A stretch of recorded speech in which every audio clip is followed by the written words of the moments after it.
Alias Dodong na testigo laban sa mga dating amo na umano'y ng maltrato sa kasambahay na si LV Vergara nakaligtas sa pamamaril. Samantala pamamaril kay alias Dodong nagdulot ng pangamba kay Nanay LV. Tutukan sa report ni Paul Hernandez ng GMA Regional TV Balitang Southern Tagalog.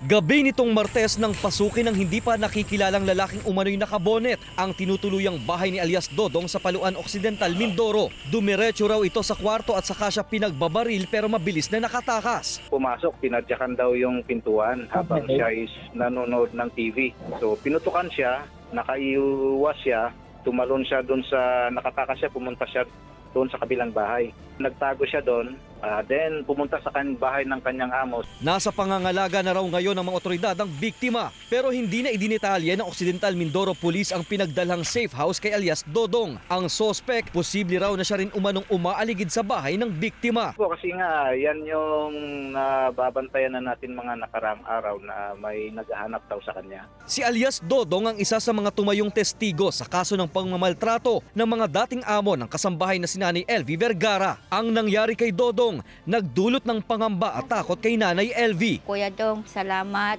at nakaligtas ka sa lahat ng ginawa mo sa akin. Sana mag-iingat ka ulit dyan, mag-iingat ka sana. At kasunod ng nangyari sa dating kasamahan sa trabaho, humihiling na rin ngayon ng proteksyon at seguridad si Nanay LV sa mga senador. Humihiling na rin ng bagong abogado si Nanay LV. Sana po, Senador Tolentino, sana po bigyan niyo ako ng bagong abogado dahil po ang sabi ng attorney ko, magbibitiw na daw po siya. Hinihiling ko kay Senador Tolentino at kay Jinggoy na bigyan ako ng bagong abogado. Wala pang tugon sa GMA Regional TV Balitang Southern Tagalog nang hinga ng pahayag si Senator Francis Tolentino tungkol dito. Chairperson ng Justice and Human Rights Committee si Senator Francis Tolentino. Mula sa GMA Regional TV Balitang Southern Tagalog, Paul Hernandez nagbabalita para sa GMA Integrated News.